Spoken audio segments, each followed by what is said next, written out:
I know for a fact every once in a while the brain injury can lead to depression and so much more. So we invite you to please come on and tell that story as well. It can also take and help you get the information out there that maybe you need to spread to other people around you. That if you're afraid to talk to them on a one-on-one, this is a chance for you to actually talk to them kind of in a group setting. We can even form questions and lead questions into a different way. So Patrick, why don't you tell us a little bit about yourself, my brother? Oh, he's frozen up on us, or I'm frozen up on him, one of the two. All right, can you see me now? Are we there? There we go. Yep, Okay. got you now. So my name is Patrick Myers. I'm the founder of a Car Global, and let me lower this down a little bit, man, so I don't like a talking head. So what I do is I connect communities and resources together globally. One of the major things I'm doing right now is this group called the Youth Initiative, and it is basically providing youth with the resources that we gather to be able to work out what it is that they are, what how they can impact the community right now at whatever age group that they're at, whether you are 15 to 21, whether you are a child that is 5 to 216, you are capable of actually impacting the world right now where you're at. And so all we do is just find the tools, find the support, the community behind you to make sure that that can happen for these teenagers. And so right now, this group, one of the ones that we found, is called the Roots in White House, Tennessee. They are actually creating a program right now to go into one of the elderly communities right now, um, and create a program where the elderly are actually going to be the ones that are going to be part of helping creating the program for them.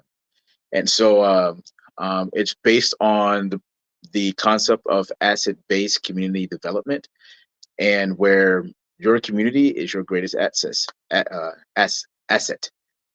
And also I do a podcasts and connect men's groups together and men around the country together to for a greater goal uh, of serving Christ in His kingdom. Those are just two of the things that I do. There's so many more. If you want to check it out, um, there will be a. I'll put my card in the description. Oh, actually, my card's right here.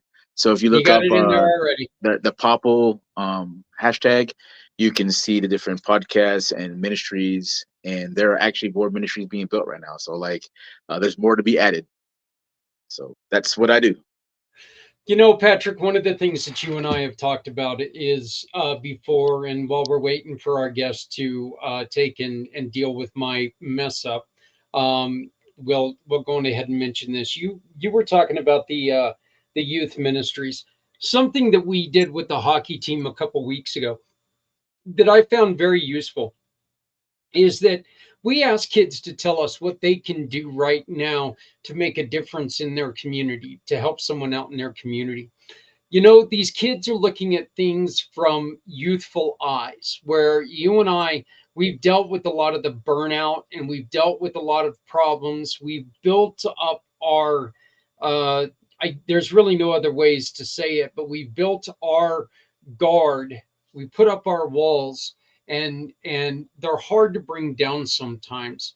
Seeing the world in that youthful eye every once in a while is so fantastic, isn't it? Seeing the energy of these kids and seeing them not know that there's difficulties in their way. They're ready to run at this and they think they can change the world. And you know what? They're right. They can. They just have to do it a little bit. Um, when it comes to that, I think we all can take a page out of things, right? So, Mhm.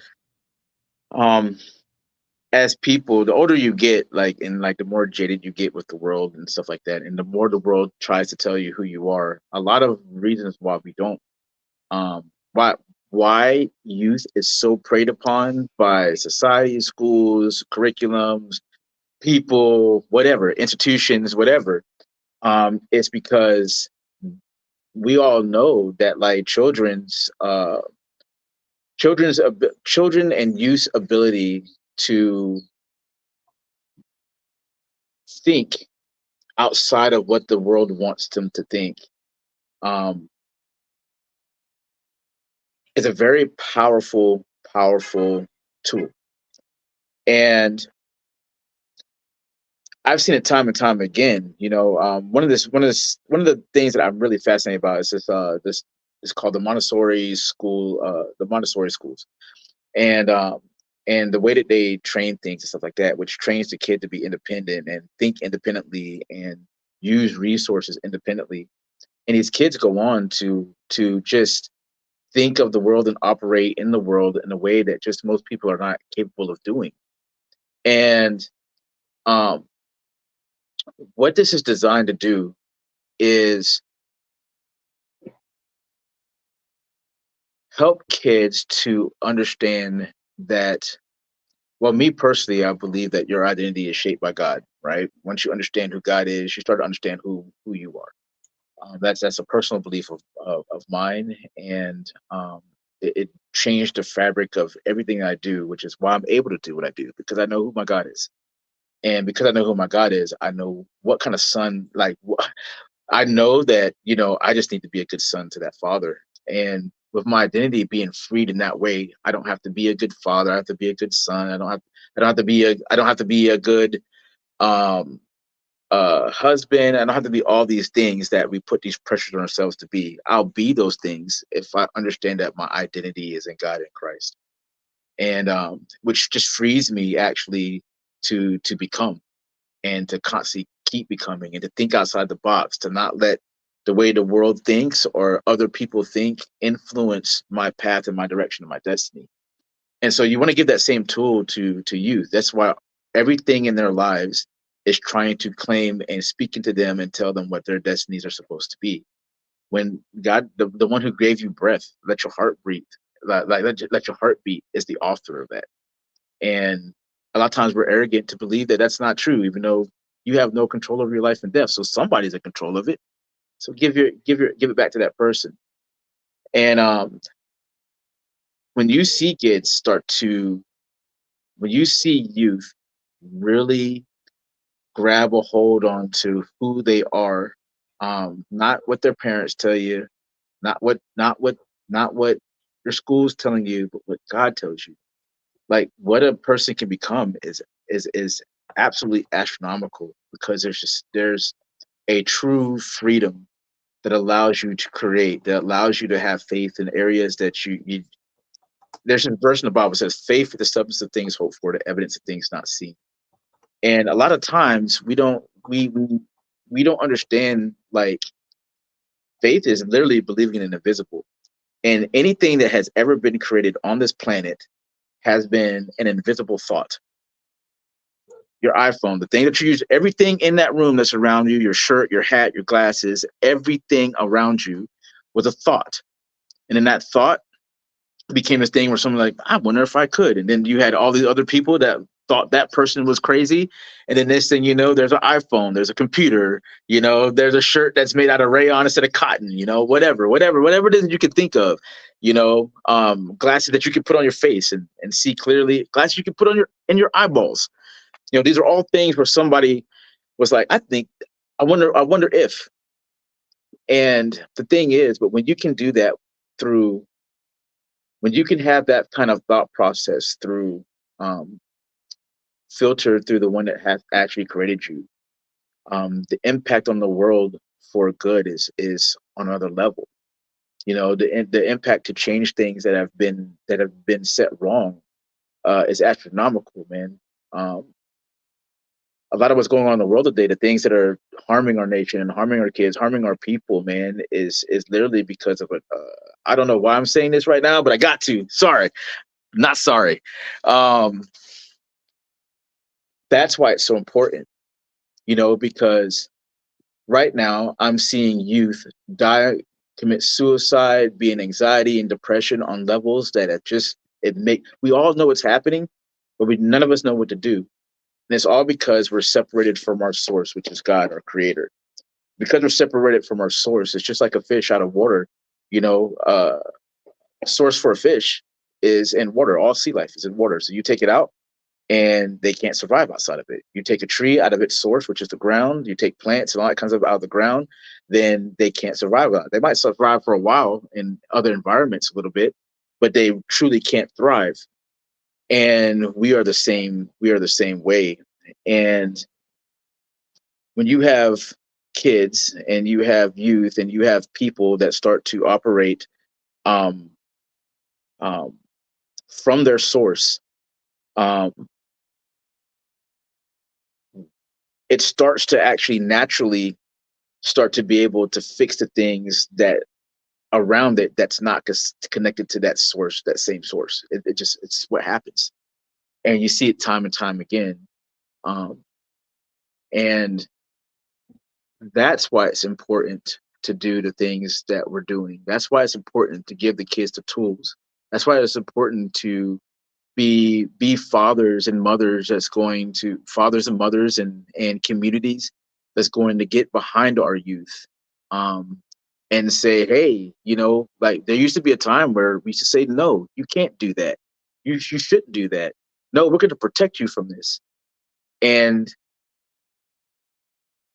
and because that's gone, right now we have the doors open to where our kids are running amok and getting involved in things and doing things, and and then the results are, why is my kid getting ready to kill himself? Why are all these kids doing these things? Like, why are these kids so confused? They don't know who they are and just seeking attention. Why is there like, a lack of connection between people? Like, we don't even know how to talk to each other anymore like we used to. We can't even disagree anymore like we Right. should, and have Yeah. real conversations and real thoughts towards each other to help each other grow. Why is all this happening? And we keep saying it's broken, and we keep blaming the youth, and we're the problem. We're the problem. All of us as adults that keep looking at these youth like they're the problem. Yeah, because we stepped out of the way. We quit being gatekeepers. We quit being the people that stood at the gates and the walls, and we quit connecting the older to the young and giving them wisdom and just separate them. We've broken down the families, so like you don't have fathers talking to sons and telling daughters who they are. So now you have a whole generation of girls that think OnlyFans is like this thing that's, and then they can't figure out why they can't connect to men. And you got teenagers now that are 19, 20 years old with proud of the fact that get on the internet and talk about how they have 20, 30, 40, 50 bodies, 100 bodies on them. It's That's why these things are needed, because you need people to stand in the gap and help these kids find what their identity is, and it's found in your creator. That is the facts. It's found in your creator. When you're separated from it, yeah, you might have a good life, you might do all these great things, you might have all that. But what it says also, it said, what does it profit a man to gain the whole world and then lose his soul? And a lot of us are losing our souls and gaining the world. Well, you And know what? there's no profit. I think right now this is a chance for us to actually kind of have this conversation, to teach people that you can have a conversation and maybe not see directly eye to eye. Because I'm going to ask you a question here, and I'm really interested to see you as a devout Christian. I really am interested to hear your answer on this. And of course, I mean absolutely no disrespect when it comes to this. I don't get You, offended by that yeah, by oh anything, man. no, Just no, ask, but man. You know how it is. yeah, but I really, really, really wonder about this because we're going through a time when Christianity a in a in a segment of our government is being pushed, and I think overly pushed because it's trying to be pushed on all of society. What about other religions when it comes to it? Patrick, tell me in your mind, somebody who's grown up as Muslim, someone who has grown up, there's still a God. they still believe in a God. And I mean, we're not talking about the militant, we're not talking about none of that other. But is there a problem with someone who grows up with that sect of religion? What do you mean when you say is there a problem? I don't think there's a problem with anybody going. That's the whole point of the gospel. That is the actually the whole point of the gospel, right? Like we are all separated from God. We are all separated from God. It doesn't matter what your race, religion, creed. That has no bearing on the conversation. Like you're allowed to believe whatever you want to believe. It is what it is when it comes to that, right? But then the thing is about it is that at some point when it comes to truth, there's one only absolute truth. Only one. There can't be many truths to one truth. It's only the truth. That's a common sense factor, right? So when you're in court and you're in trial or whatever, but and you're trying to find out what the truth is, you might have 40 different points of view of that one thing. But then there has to be a judgment on what is the one truth that's going to set this person free or condemn him guilty, right? Right. And so um when that just hold on 1 second before I speak. All right. Heavenly Father, I just thank you for this opportunity, Lord. I pray right now, Lord, that I have your mind and your heart and things that from your mouth, Lord, nothing of Patrick that's going to be said, Lord, but only things of your heart. And Lord, um, and I'm going to be bold, Lord, and unafraid, Lord, and the things that I say and do, Lord, in representation of you. In your name I pray, amen. Um, so we don't want to agree sometimes what the truth is going to be because that means it's going to challenge our sensibilities as people, right? To be honest, everything about the gospel to me as a regular man is offensive because that means that there's this guy that's going to tell me what's right and wrong. I can't tell myself what's right and wrong. And so, of course, um, um, that is me without the understanding that just as a parent, right? As a parent, right?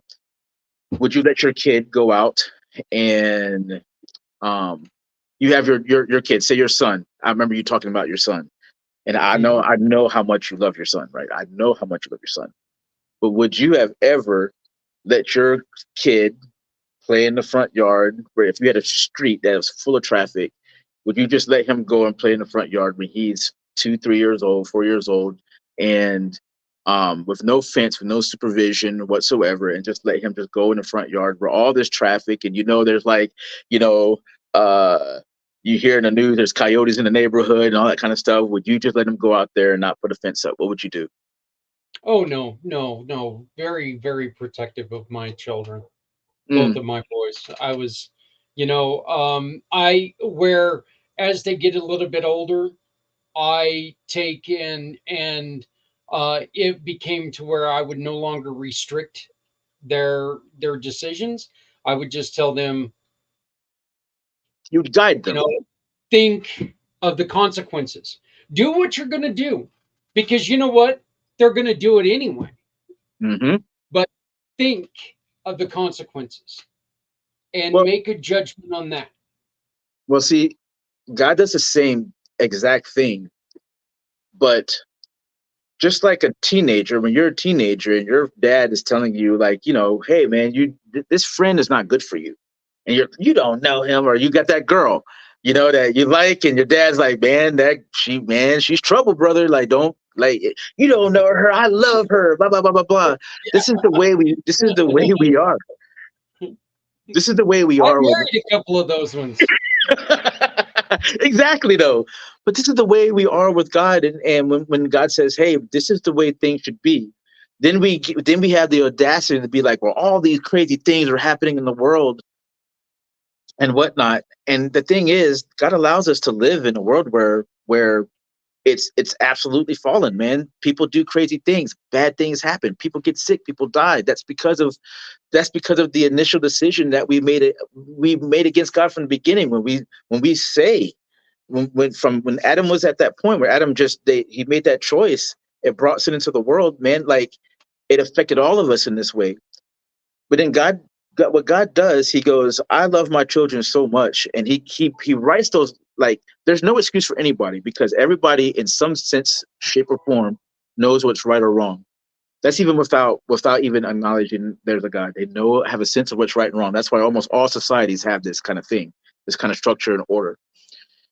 And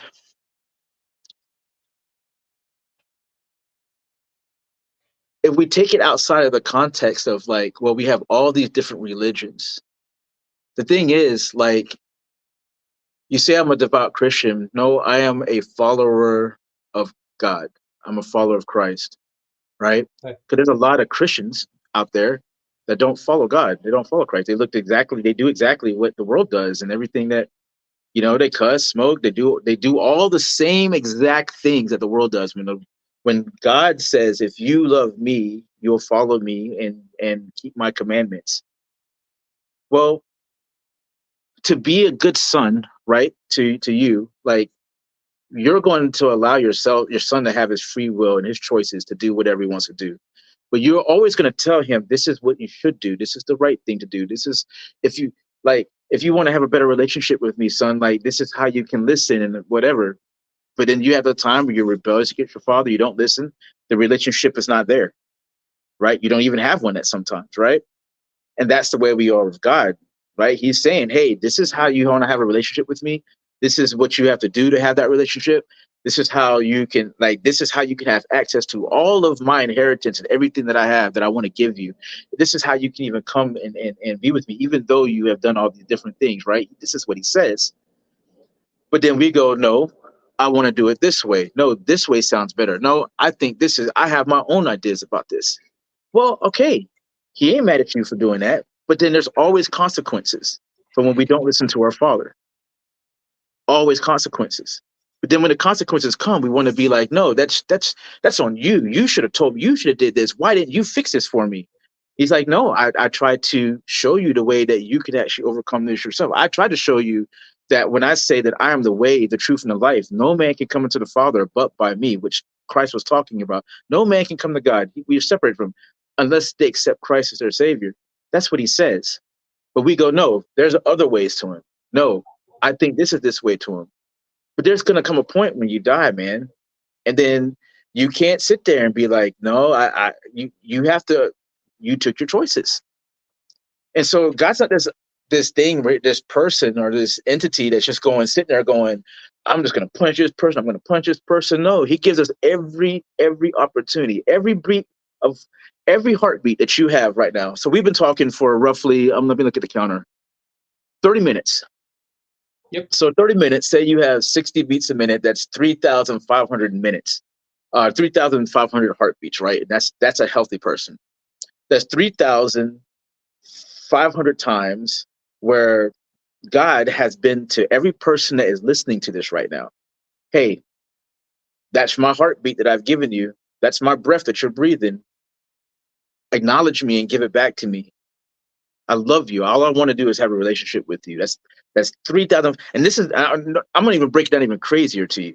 What he says in his word is that as many grains of sand as there is on the entire planet, that's how many good thoughts he thinks about you every second of every day. Every second of every day. So those thoughts is literally what keeps you alive. And the only way I can say this with boldness is because I died. And I was at that point of eternity where I was getting ready to meet my creator. And and, and I had failed miserably. I thought I was this Christian and this believer that was doing all these things for God, and I absolutely wasn't. I was doing things my own way. And when he showed me that, man, I was like, it was undeniable. But the love that he showed me instantly after that, I knew I should be condemned. I knew by my own actions and my decisions that was against God, even being a youth pastor with 5 different ministries, proclaiming the gospel and doing everything for God. So I'm not excluded from that. I was still going to go straight to hell, man. And But that next second, man, was this unimaginable love, man, that just was consuming every single part of me. And like it was so intense, bro, that I thought I was gonna die all over again. I thought I was gonna die all over again. And I'm looking at that tree. For those of you who don't know, I took my life 2 years ago, and I and actually it's almost 3 years ago now. It's almost 3 years ago now. So I took my life 3 years ago, and I died, and I had this experience with um, with God, where everything about me was called into account. You know, all the lies we tell ourselves, all the things that we try to justify, all the things where I was just like, I'm okay with God and stuff like that. But then I knew the truth in my soul, in my very being, that I was actually going against a holy God, an infinite thing that I can't even quantify, an infinite being that I can't quantify myself, but it's absolutely real. If you take a look around you, you have to be a fool to be like, there was not a creator of this. If you can believe that your hat on your head, that you've never seen the hat person that made the hat, that stitched it, that whatever, and you can believe there's a hat maker, you I'm sure can believe that a person that is made with 5 different systems, that if one of those systems was to fail, would completely, you couldn't exist.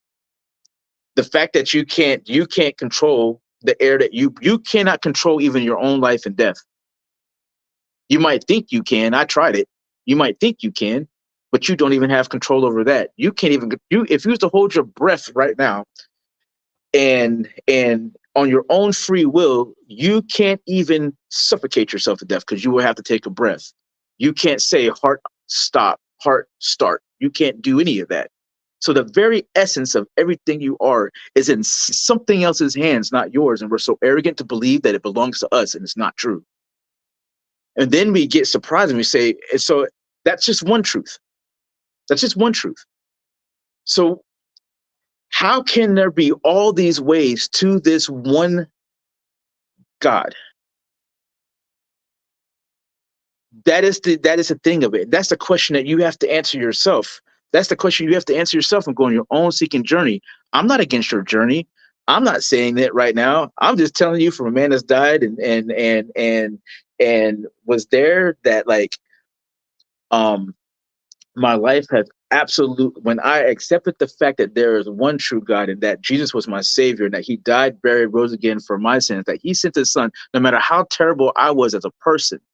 That is the only religion on this earth that goes, I paid for everything that you did, past, present, and future. And the only thing I want to do is give you this free gift. You don't have to do anything for it. You can't do anything for it. There's nothing that you do except for just accept the fact that I love you that much. The only So, one that does that. That is a truth that is so hard to believe, because we as human beings think that we have to do something.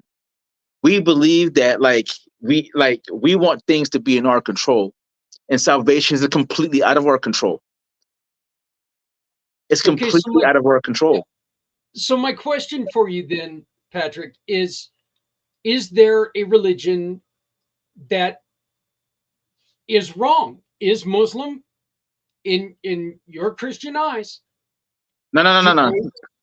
I want to today correct that real quick. It's not in my Christian eyes. It's this thing called um I'm a believer. I'm a Christ follower. And so if you want to say that's a Christian, then that's if I want to identify, but it's not in my Christian eyes. It's in the eyes of God, my brother. It's not in my Christian eyes. It's not, I have no judgment here or there apart from that. This is what God has said and has done. And whether we want to accept it or not, and want to be like all this other stuff, and if there's just one religion, because people want to get into that. No, it's a simple thing. I am the way, I am the truth, I am the life. No man can come into the Father but by me. That doesn't matter what your religion is. There's a lot of Christians out there, Christians that are going straight to hell because of their well I don't religion. yeah I there's I'm gonna be real with you. So there is no one religion. There is only one God and one Savior that says He is the way, the truth, and the life. No man come to the Father but by Him, because He is the truth, He is the way, He is the life. And so that's the only way we get to truly live. We all, we all, we are spiritual beings living an earthly experience. We all know there's just so much more to us than just these bodies. And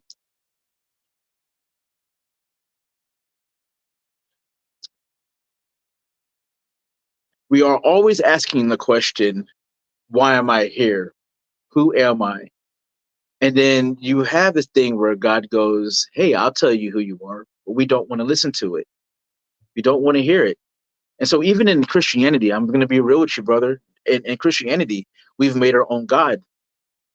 And he's not the God that he says that he is, that we have made up. So There, I'm not going to sit here and clout Christianity, man. I am for the truth of what God says that he is and who he says he is, and that he sent his son to die on the cross for our sins. And then let's take that whole what religion is the one way. It's not about religion. That's what man has done, and that's what the devil done to trick us to not understanding that the fact that God's God, the one and only. We can say there's many gods, we can say whatever, but there's going to come a time where you're going to find out with absolute certainty whether you are right or wrong. But then you have conversations like this where you might get angry at it, you might get upset at it. Does it mean it's not the truth? you And know you can be what, like, brother? you can be like, that's your truth or my truth. You can say whatever. That's okay. I'm okay with anybody that disagrees with what I'm saying. That's actually great. So go search for yourself. Go find out. Test it. See what happens. Like, ask if God is real. Ask God if he's real, man, and then see if he don't reveal himself to you. But then if he does reveal himself to you, are you going to, this is the thing that happens with most people. Um, are you going to be obedient to that call? Which is what my problem was for all of my life. I didn't want to be obedient to what the call of being God's is. When it comes to salvation, it's by grace are we saved through faith, not of ourselves, not of our own works, but it's the gift of God, lest any man should boast. And what that means, that what that verse means is God's given his gift. He given his gift to us because he wants us to understand that he's God and we cannot be God on his level. So he has given us this gift. So it's not something that we can earn, nothing that we can boast on, say, well, I did this to get in heaven. I did all these good things. I'm a good person. I'm this and that. No, God has loved you so much. Then all he wants you to do is just actually listen to what he actually says.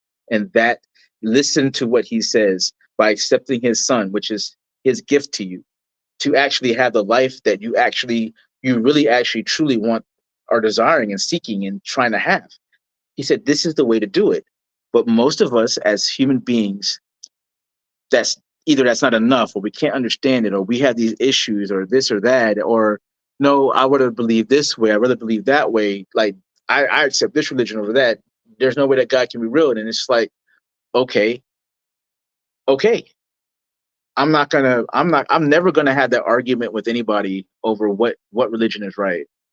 I'm never gonna do that. And I'm never gonna disparage anybody else's religion on that part. But what I will say that there is only one truth. There can't be many truths. That's the facts of life in any circumstance. There's only one truth. So if there's only one truth in any situation, no matter what it is, now there might be many ways, or you might get to that truth, but it's still only one truth. There's only one God. There's well, only well, one way. There's only one way to access Him. How you find that out, that's that's where you have to figure out if you believe what the truth is, because this is the thing about the truth, and we all know this is really true. You can tell somebody the truth, in most scenarios, and most people will not believe it. They won't yep, believe it. They won't believe the truth. And you like right now, almost everything that's going on in our government and in our lives are lies, and we yep. Well, know they're lies. And when someone comes by and tell you the truth, we cancel them, we ostracize them.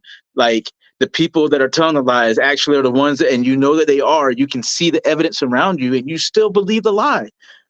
So what makes you think that as a human race that's usually willing to believe the lie, they're going to believe the truth of the gospel willingly?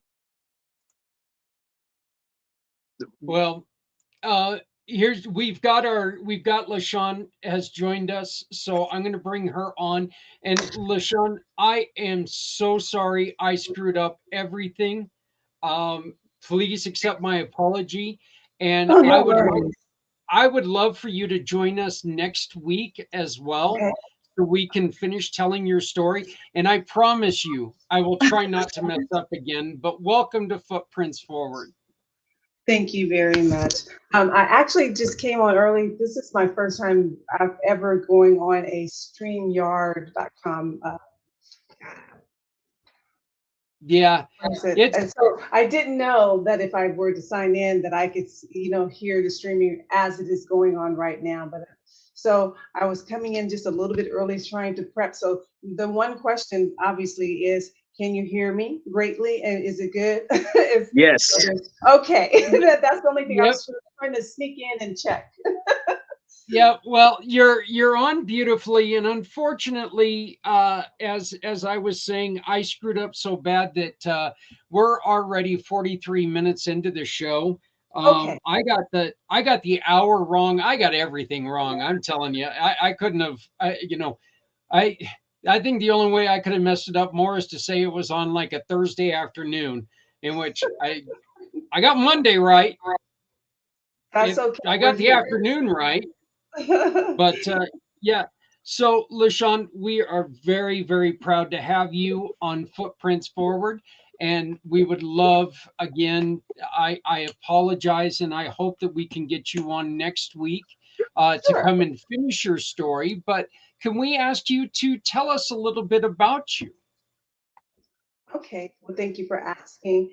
My name is LaShawn Williams, and a little bit about me is that I am my title is a Senior Clinical Research Associate, which means that I am giving the opportunity and responsibility to monitor clinical drug trials.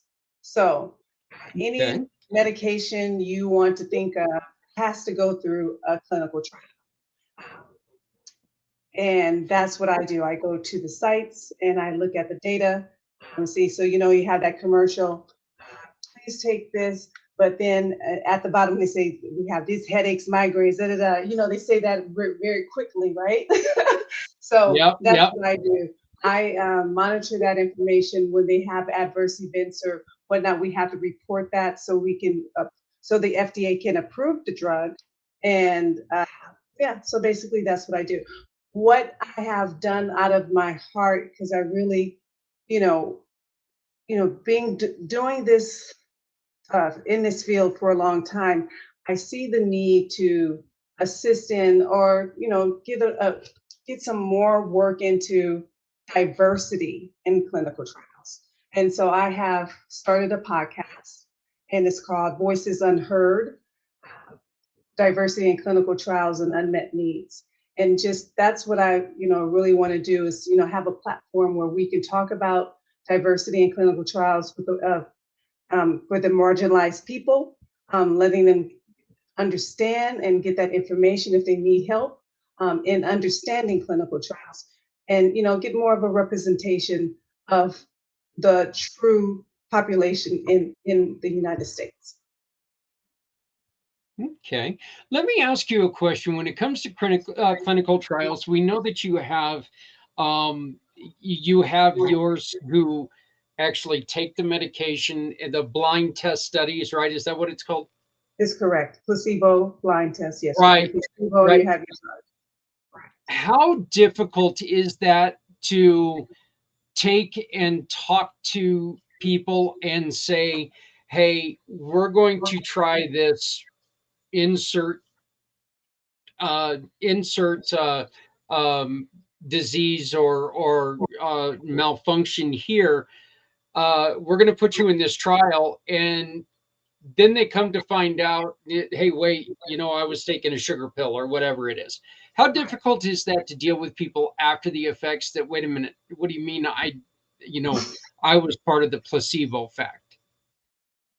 The simplest way is to say that they have to, or we present to them a informed consent. And so this informed consent specifies everything that they will be dealing with and what we're doing. So they cannot participate and if they do not sign this form, and the doctor, the nurse, whomever gives them time to read that information, come back the next day, whatever questions that they may have, and it is presented to them, they help answer those questions. And when they sign their signature on that informed consent, they are well aware that they may be a placebo, a sugar pill, or it may be the drug. So that's the simple way of saying it. Also when they do come to clinical trials, it gets a lot of people come in because there's something that they may not be able to, how can I say this? They may not be able to, it comes to a point where they really would like to get that drug to see if it will help them. They get to a point where they really may need it. Now, I have been in oncology for about 20, not 25 years, 15 years of my experience have been related to oncology. And we do not do sugar pills. So, because that's a very complicated drug. I mean, very complicated disease, or, with oncology, the cancer. So they are presented with the drug, and then we have titrations, which means, are you going to get presented 2 milligrams versus a 5 milligram, based on certain things that we set up.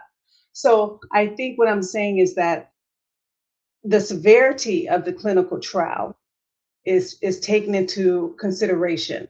So if it is something like the cancer, they will never get a placebo. If they may have, let's say, I'm going to say something, schizophrenia. I was just on a clinical trial for that. If you have schizophrenia, you may get a sugar pill versus another pill that can help with that. And there has been, publications and research saying people with schizophrenia, if you're telling them that they have something that they may potentially help with that, and they may get a sugar pill, some of them actually do a little bit better. So, it just depends on the severity of the clinical trial and what they're going to be presented with that. I think that right there just kind of proves that you can talk yourself into being sick. You can definitely talk yourself into being healthier, right? Absolutely. There's, I mean, Uh, it's a, I'm trying to figure it out. It's just like anything, our pain tolerance is different. What we think about, how we perceive things, that definitely has an effect on how we accept medication, which then comes to, again, where why I like to, talk about more marginalized people being in clinical trials, because we don't have that data. We don't have the data of how these certain different drugs are affecting them, because genetically we are different in certain ways and predisposition. And we only have data from a larger population, and I would just say Caucasian population, 67% males, then it's kind of hard to figure out what really will help.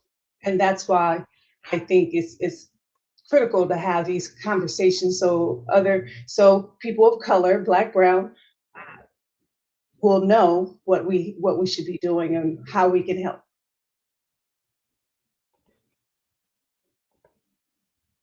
So,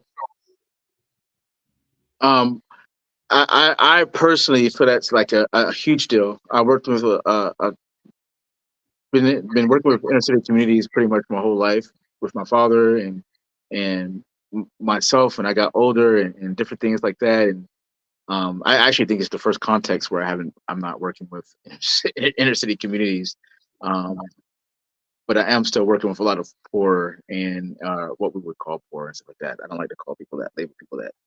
But I know it's a huge, huge deal because like you should go into those communities and they'll have some of the best hospitals. Like you go to downtown Nashville or you go to most cities, right? The best hospitals are like literally located where the same people that live in those areas have no access to it, and um, and don't get the same care, don't have access to those cares and access to those trials or different types of things.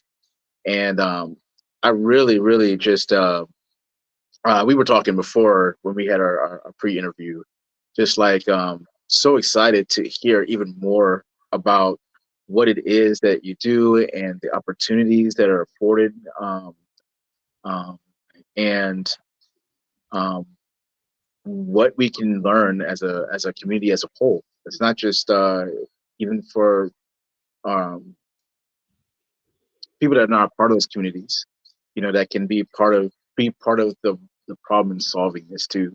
Um, um, it's just so great, like the work that you're doing with this, and um, I know it has a big impact. I know it has a big impact. You know, I got my mother, myself. You know, my family. It's just it's usually like we don't a lot of times in society we don't understand that there are separations in things, and or we don't want to admit it, or we don't want to, like, when people tell you those things, they're like, oh, that's not true. You don't want to believe it's true. And but it's really true that there's just a lot of disparities when it comes to the medical system and how it works and who it works for. And um, thank you for your work. Thank you for your insights into that. It's absolutely just great. Yeah, you're welcome. I just wanted, maybe I can wait till the next time that I come on, but I think it's very important to maybe to understand my story and how I even got into clinical research. Yeah. And then that would stem from where I am today. So quickly, my goal was to be a doctor, and most importantly, I wanted to be a pediatrician. So I was in a health academy in high school. I crossed my T's, dotted my I's. I did everything I needed to do to help get into college and start on that track. So I got into college, started on a track. I majored in biology and took all my courses, and it was ready to now do the MCATs that would allow you to get into medical school. So I didn't do well on the MCAT, so I was asked to participate into a program at Howard. And I went down there. I participated in a program for about 2 weeks. And the first week was great. They introduced us. We talked about where we're going, what we want to do, and how they can help us get through the MCATs. The second week was that they introduced us to the lab, in which they introduced me to a cadaver. Once I went to the lab, walked in the door, they unveiled the sheet of the cadaver, and I passed. And that is all that I know. And when I woke up, I was nicely handed or presented a ticket back back home, and I was happy for that because once I saw that, I was like, I can't do this, and I was, really distraught. Because I really studied hard, high school, college, and I was ready. I thought at least I was ready, and you don't know until you get into circumstances when things that happen. So I got back Right. home. Yeah. I mean, things, you shoot for the stars and, you don't know where you land. So what happened is that I did get I know I worked for a biotech company when I came back in the medical records. I was told, I just saw some people coming in and out, in and out. And I was just like, what do you do? I asked the lady, and she said, I'm a clinical research associate. Okay, what is that? And she's, the same thing as I explained what they do. And I said, what degree you have to have? Science degree? I can do this. This is not a problem. I got into it and everything is great. But when I got into it, even with me in the field, it may be 0.5% um, minorities or marginalized people in the field. So for 25 years, I've been doing it. And just to say that the FDA recognizes that they do need to have more marginalized people in clinical trials, that they have mandated that April 2022 to the biotechs, right? So, but what's the concern is, and that's why I'm doing what I'm doing, we don't see them in my field a lot. You don't see them at the hospitals. You just don't see the representation. So how are they going to feel comfortable? How are we going to feel comfortable going and participating when you don't see a great deal of representation? And so it's a lot of factors that we have to work with and address. But I believe by just presenting the information itself can help facilitate those conversations. Yeah, LaShawn, we will talk more about this next week, but it's shocking to hear something like that, because I'm just going to use COVID here, because COVID was the latest thing that was rampant through the United States.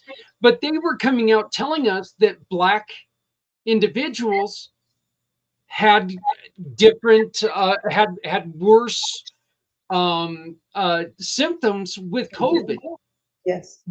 So yet they were doing less testing on people of color. Is that what you're saying? What I'm saying, COVID is a whole different beast in itself, where everyone, with their permission or not, was in a semi-clinical trial, right? So, Yeah, yeah. but what we've noticed though, that because of COVID, and it wasn't, well, essentially, it was like, get that shot or something. So everybody was running to get the shot because, of however the factor is to be presented. So then they were able to get data, right? Now, because we are participating because of that situation. And so that's why it was like, now it's making even more evident that we have symptoms. We're more affected through something by, from the injection, and our bodies take it differently. And when I say because I'm African American, but you wouldn't know that if that didn't happen. If COVID-19 didn't happen, and we were not going because we are so scared, it has been from the history, and I'll just say the syphilis. It was the Tuskegee syphilis. That was a 40-year trial. We were not volunteered. Black men were not volunteered to be in that, right? So now COVID is just presented something saying, see, there are genetic differences. And see, we do need more participation, but we have to find a way to alleviate the anxiety and the fear based off all of those other things that have happened, to say, come on, and it is, because now we have regulatory compliance and we have a lot of things that are put in place, but that needs to get out. That information needs to get out so they can understand that. And when I say they, are communities. Well, LaShawn, again, I do apologize, but to you and Patrick, guess what? In your email is the link for next week with the correct time. I promise. Okay, thank you. So I made triple sure I checked it before I sent it, so it is the correct time. But I greatly appreciate you joining us today, and I do deeply, deeply apologize. I look forward to being able to talk to you more next week about this, because this is just it's amazing to me. But I do want to tell you this story. It's nowhere near as drastic as yours, but I moved here to Colorado in order to take over my grandfather's tower business. He built those giant radio towers, and I started climbing up one of those things and got less than a quarter of the way up. I looked down, I was done. I was done. I realized at that point in time, this ain't gonna cut it for me, and I was a Right? skinny kid back then, you know. But yeah, I would have loved it, man. you get a quarter. Yeah, I you get up a quarter of one of those things, and it's already doing this, and I was like, oh no, no, no, no. So, Right. and so yeah, I kind of understand your story a little bit. I'm pretty sure I would have done better seeing a corpse than I would have done at that point in time, because I held on, and I'm like, I don't even know if I can get down. Right. But Yeah. but I do appreciate you joining us today, and thank you so very much. I look forward to talking to you next week. Thank you. Have a All good right. evening. Bye-bye. You too. Thank you. Goodbye. Wow, that's exciting. I can't wait to finish that out. Um, yeah, Patrick, I think that it would behoove us to maybe talk about what we were talking about prior a little bit more, maybe on another show, and bring this because I there's a lot of questions I have. Um, as a person who is not religious, I am very spiritual, I would say. But I do believe there's something better than I am, something greater than I am. The truth is that I also believe that you have to be the best human you can possibly be and not hurt other people. And what you were finishing off with, and we have to finish off the show with this, is people. I see a lot of the Christians that are out there right now that are using the religion as a way to get what they want. You keep hearing how the Christian religion gets molded and manifested into something that works for them. And I think that is one reason why religion, the Christianity is losing so many people today, is that there are now so many versions of it out there. Brother, be honest with you, man, I don't disagree because this is the one thing that the Word of God does says, the Bible does says, right? Um, it says that the world, like, number one, that we will know who we are by our fruit, and our fruit lately, as believers and Christians, as the world sees it, it's it's not fruit that goes, hey, we're of God. I'll be honest about that. And so, like, you saying that, it doesn't surprise me, man. It doesn't actually hurt me at all or whatever. But this is the one thing that I would ask you, right? Like, from our interactions, right? And this is the difference between, like, it's the difference between one that knows God and then what you actually see, right? If in our interactions, what does my fruit tell you? Look, I think that your interaction tells you that you are where you need to be and you love helping. And I think it's wonderful that it does so much for your life. And I think it's beautiful the way that you take to it and you help others and guide them. And there are so many people that when you talk to them, you give them faith again, when it's so easy to lose that faith right now, because the God that they're hearing about from other places is a vindictive and demanding, and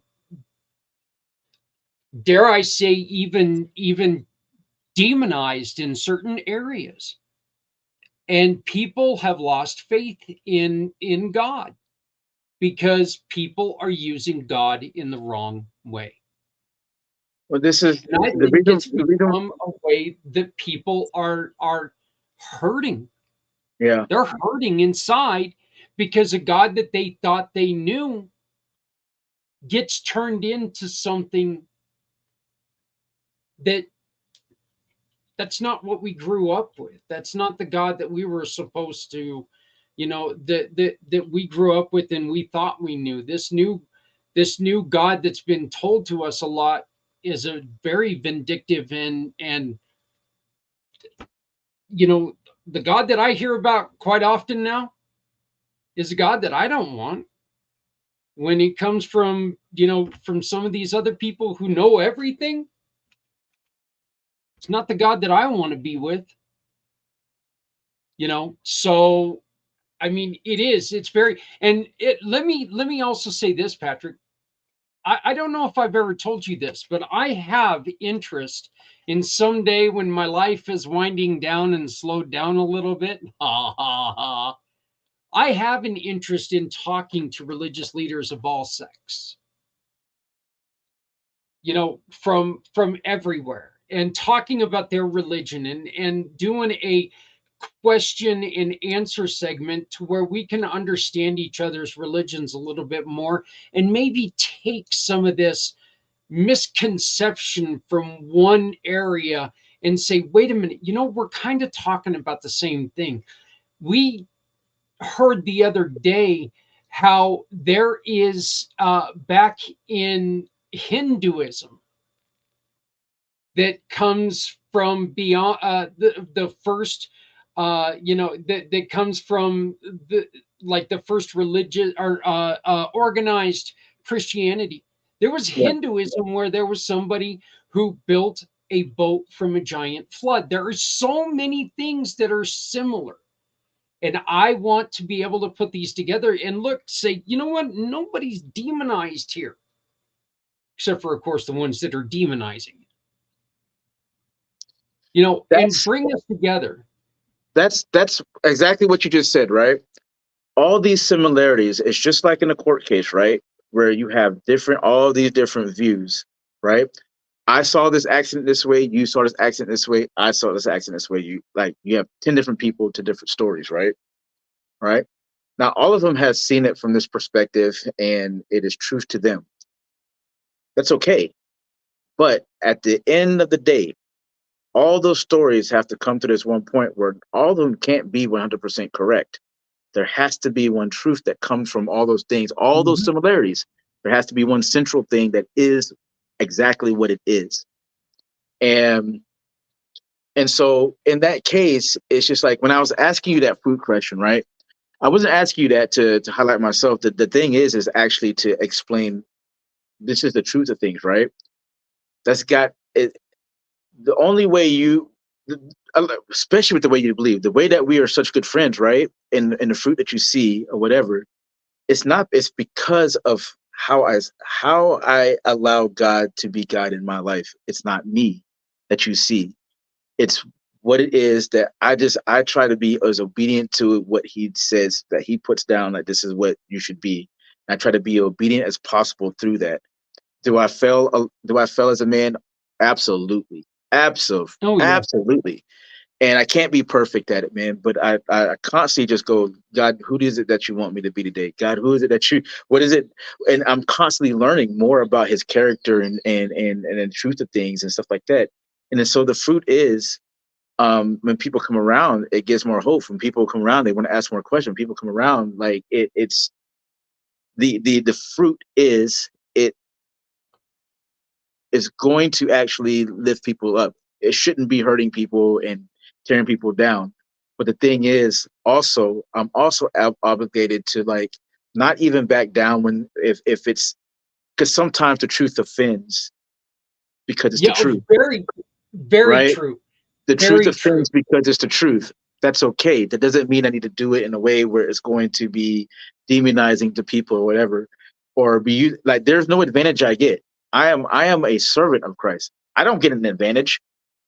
The only advantage I have is that I am loved by the Creator of the universe, and I get at His pleasure. I get to do whatever it is that He asks me to do.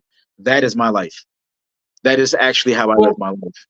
And so, well, Patrick, let me ask you this question, and then we're over our time here. But let me yeah, ask you this question: 2 weeks from today, how about we continue this conversation, just you and I, and anybody else who wants to join us? If anybody has any questions, if anybody wants, look, religion is something that is people's religious beliefs are something that is tearing people apart right now. There is no doubt about it. And you and I are strong enough in our relationship, in our friendship, that I'm going to ask some questions. You're going to answer them, and we're not going to get upset at each other. You can ask me questions. I'm not going to get upset about it, because the truth is we know each other and we know our love for other people, and we know that we are here to try to help answer questions that are going to uplift other people. We're not going to demonize this question. And I think it's really important that we continue this conversation, because this is, look, you and I have both sat in bars before in a different life. You and I have both sat in bars before. And yeah. what were the two things that you didn't talk about? That religion, Poli- politics, and Politics and religion. yep. And you just don't talk about those things because that turns the greatest of friends into the bitterest of enemies. And especially when alcohol's involved. Well, I Nobody's my have enemy, faith. brother. Nobody, Yeah, nobody, no, like not when you're drinking, buddy. nobody's enemies, man. When you're drinking, my friend, everybody has enemies, and they're usually the best friends in the I'm world. talking, So, I'm talking about now for sure. I don't have oh any yeah, enemies, yeah. brother. Now, you know what? Now I'm like you. If I feel like we've got a problem, then well, we need to talk. And I think that that's the reason why us doing what we've started today. In 2 weeks, I think you and I can have a great conversation and carry this through. And we invite all of you, any of you, to please uh and I ask you to please join us in 2 weeks. If you have any questions that you want to ask, here's Dutch man. I'm not sure, or Dutch man. Dutchman. Okay. And he says Christianity is a belief, not a religion. Perfect, perfect point. Let's bring come and join us in 2 weeks. Let's talk about this. I look forward to it, Let's man. I think that's the coolest thing that I look forward to it, man. And this is the thing. I'm going to tell you up front. I'm not afraid to say I don't know, because if I don't know, I'm going to tell you I don't know. I'm not going to sit there, make anything up or whatever, try to seem smarter than what I am. If I don't know, I don't know. But let's just, if we don't know, then that's where you have to have the maturity and the the the respect for yourself, not the respect for yourself, to go and start seeking the answers. And I'm gonna leave my final statement with this. What the Lord says is that he's oh man, I'm trying to think of the verse. Is it but it's the context is like seek and you will find him. And when it's talking about seeking, right? A lot of times we do like, how husbands do with their wives when they're like, hey, I need to go get something out of the refrigerator. And you're like, where's the ketchup? You're looking for the ketchup. You look, you move some stuff around. You're like, I can't find the ketchup. And your wife comes in there and she's like, she magically moves whatever. And she's like, it's right here. Well, the thing is, the way we looks are in as the door people. exactly where you were Yeah, looking at. exactly what you Like, said, right? And it always is. wait, I I don't thought understand that how was it the works, but soy sauce. the thing is about it is the way we're used to seeking, because we're so used to instant gratification. We just go, we look, we move a couch cushion or two, and we're like, I can't find it.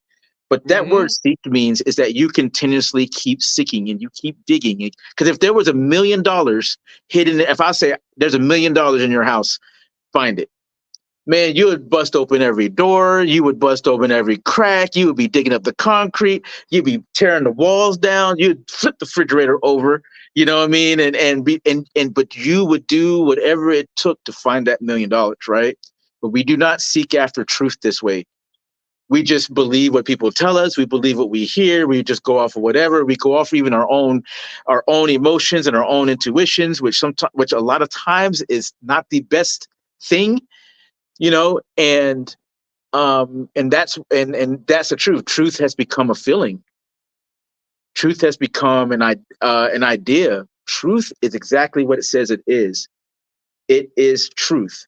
It does not have anything to do with what you feel or what you think. It has nothing to do with any of those things. It has everything to do with what is absolute, and that's Well, where you have to seek. you know what's really funny about what you were just saying about the $1 million? There was a Cheers episode where that exact scenario played out, where there I was know exactly what you're talking about. money. Yeah, there was a money belt that he hid, and the group from Cheers turned on each other, and they started ploying, and they started tearing everything apart, and come to find out there was no money belt. Yeah. and and it's so funny how that does work. That, look, this is one of those things that we need serious adult conversations about this, and I would trust very, very few people to have this conversation with, but I do trust you, and I look forward to doing this. And So in two, such an honor, in brother. 2 weeks from today, my friend, we're going to carry on this conversation. We invite you to join us. Have your say. Ask these questions. If you can come in, if you can be an adult, we ask you to come on and join us, because this is something that, look, we need truths. We don't need people who are going to continue to make it up as they go, because this is something that is hurting people. And we need people who are serious enough to, here we go. We need truths. You know what? I take it he's one of your friends? Oh man, this dude watched me come from. He was one of the dudes that was helped me pick up the pieces, man, after my suicide, man, and saw where truth actually had this impact on not just me, but our entire group, and changed us all as individuals, man, and took us out of things that we were suffering and going through. And so this is a real brother. I didn't know he was watching today, man. So that's cool. Hey, what's up? Well, you know what, Dutch? Here's the way it goes, man. Patrick will have the link. If you want to join us, if you want to get heard, by all means, ask him for the link and join us. Let's look. If you want to come and join us in 2 weeks and be part of this conversation, you want to be adult about it. Let's bring it No on. arguing and no fighting and fussing, man. Like, No actually argument, have no fighting. conversation and listen to each other, man. That's right. But I don't care what religion, what you are. If you want to come on, if you want to talk about this like real humans, man, woman, whatever. I want to have people talking about this, because this is something that is really, really bringing people down. We are going to have the conversation about this because we understand the problems that this is bringing up. And Patrick, you're going to have to share the link with Mr. Dutch because he wants to be here. Dutch, I welcome you. This is Patrick, welcome. his name is E. His name is E. So we call him E. Yeah. Ah, okay. Oh, Is he the E from same the either we yeah met before? yeah. All That's right. It'll be good to see you again. me. So Yeah. it's been a while, but yeah. So, but yeah, I'm Dutch man. Okay. Yeah, I get it. I get it. But, hey, I'm a little slow. You know, I would blame it on the head injury, but the truth is I wasn't that bright to begin with. So, but we're gonna continue this conversation. We're gonna work at this, and you know what? We're gonna come out with this, and we're just going to tell truths, and we're going to talk about it. All right. So, my name is Zach Clayton for Patrick. I would like to say thank you all for sticking with us. We did go a little bit over, but just please remember to love somebody out there because somebody out here loves you. You know what? Let's take care of each other because we're all we got. We'll see you next week when we get this right, and Lashone comes back and talks a little bit about some of the things that she's learned in her journeys, and we will talk in 2 weeks about this conversation. We're going to invite you to come and join us for the conversation. If you want the link, get a hold of Patrick, get a hold of me. We'll invite you to come on and have your say, as long as you can be an adult and talk about this. Let's get this in the open, and let's have the questions answered that you need. But for now, this has been Footprints Forward. Thank you so very much for joining us. Please forgive me for all the mix-ups, but next week Lashone will be back. Thank you. Have a great day. Take care of each other, folks. We're all we got.